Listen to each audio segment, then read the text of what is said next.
السلام عليكم ورحمة الله وبركاته. ازيكم يا حبايب قلبي، اخباركم ايه؟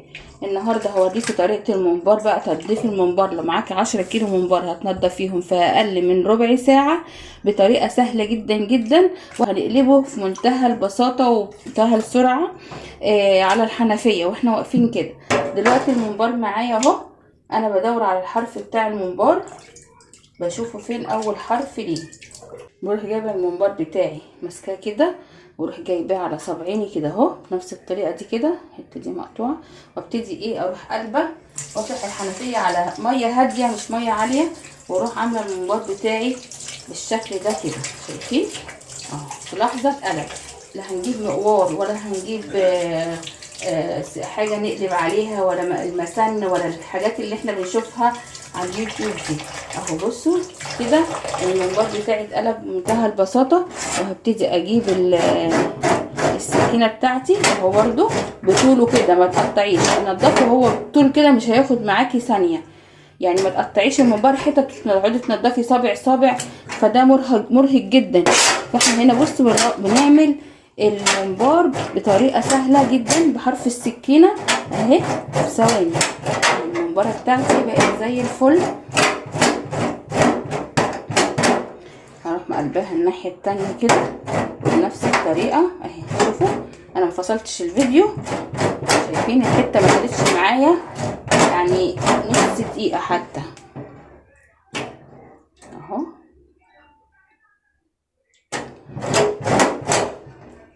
لو انت قاعده فيها وعندك كميه كبيره من الممبار هتقدري تنضفيها في منتهى البساطه، ومن يعني تبقى معاكي قشطه بيضه كده زي الفل، ولا فيها مخاط من الممبار ولا فيها حاجه. الحته المقطوعه دي بس انا هقطعها بس كده. شايفين الممبار بتاعي بقى زي الفل اهو، مفيهوش اي حاجه. شايفين انا بعمل بايدي ازاي بقى؟ هبتدي اجيب الحنفيه كده برضو وامسكه اشطفه كده بالمنظر ده كده اهو. لو في مخاط ولا حاجه كان نازل. لا بصوا بقت بيضه زي القشطه. وبرده لو حبيتي تقلبيه تاني على الناحيه التانيه نفس الطريقه اهي، تروحي قلبه كده وترجعي كده. بس انا بحب احشي الممبار على الحته اللي فيها الدهن دي. طبعا لسه هنغسله تاني، احنا لسه هنغسله بالملح والخل والليمون والدقيق، بنخليه زي القشطه. شايفين الممبار بتاعي زي القشطه في ايدي اهو، مفيهوش اي حاجه. نعمل كمان حته اهو، بصوا كله بيتقلب في ثواني.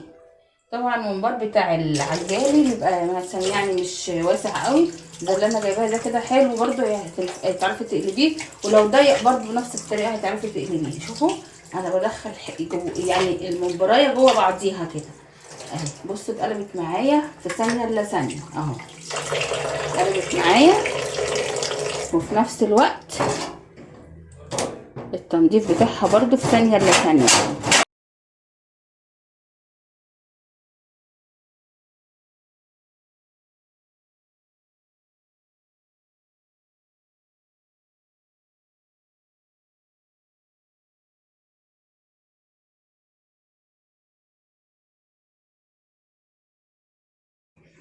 بصوا بقى يا حبايب قلبي بعد ما خلصته اهو، لسه لا غسلته بملح ولا بدقيق ولا حطيت عليه ليمون ولا اي حاجه، وزي القشطه اهو مفيهوش اي حاجه.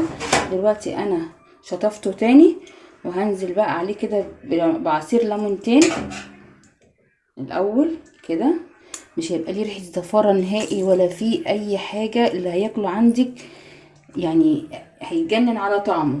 ولسه بقى الحشوه بتاعته بعمل له حشوه خطيره وجميله وطعمها روعه. كل اللي يدوق عندي الممبار يسالني على الطريقه بتاعته.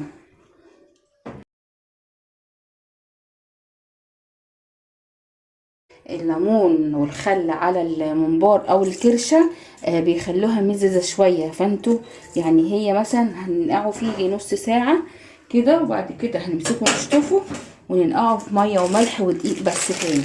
يعني اهو بصوا انا حطيت اهو كميه من الملح اهي، وابتدي ادعكه بالليمون الاول كده، احط عليه كميه مناسبه من الدقيق.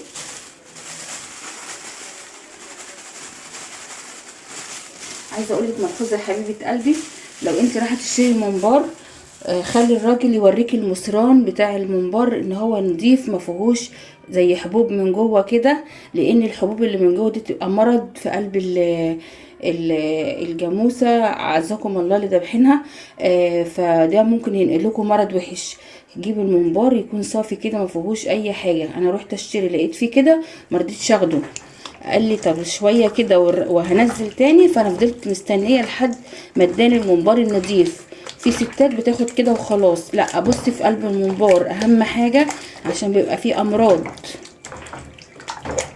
انا حبيت اقولك الملحوظه دي، بيبقى فيه زي حبوب كده من جوه، بيبقى اعوذ بالله ديت حاجه وحشه في قلب المصارين، وبيبيعوها والناس بتاخدها وتاكلها عادي. يعني في ناس ستات كتير مش فاهمه في الكلام ده، فانا حبيت برضو اعرفكم الكلام ده مع بعضينا. هجيب الخل ونيجي هنحط برضو حبه من الخل كده، متكتريش خل برضو، احنا بس الحاجات دي عشان تمنع الزفاره بتاعه الممبار بتاعك.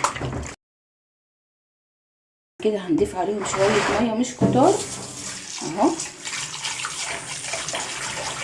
وهسيبه منقوع كده لمدة ساعة او نص ساعة، وتشطفيه كويس وتنقعيه بمية وملح ودقيق. وبعد كده بقى تبتدي تقطعيه وتستخدميه عادي جدا. شايفين قشطة بيضة اهو. وبكده نبقى خلصنا طريقة الممبار. بصوا انا قطعته، بصوا شايفين زي القشطة، ابيض زي القشطة، ومفيش ريحة ومفيش اي حاجة. تقطعيه الحجم اللي انت بقى عايزاه. ولو حبيتي تقلبيه ممكن برضو بنفس الطريقة، هتعملي كده وتروحي حاطه الحنفيه فيه الميه من هنا، وهيتقلب على الناحيه التانية. بس انا بحب احشيه على الناحيه اللي جواها الدهن، عشان بيديله طعم جميل قوي في التتبيله بتاعته او الخلطه بتاعته. الممبار كله ما شاء الله زي القشطه. جربي بقى الطريقه بتاعتي في تنظيف الممبار. هتعمليه في 10 دقايق. قلتلك لو عندك 10 كيلو هتعمليهم. الممبار طالع زي القشطه وما خدش معايا وقت، ما خدش معايا نص ساعه. 3 كيلو ما خدوش معايا نص ساعه تنظيف. فاعتمدي الطريقه ديت، وسيبك بقى من جلده الحنفيه وانك تقلبيه على المسن، ده كله بياخد مجهود وبياخد وقت كتير منك. فانت يا حبيبه قلبي جربي طريقتي. ما تنسيش بس في دعوه حلوه لاختك في الله.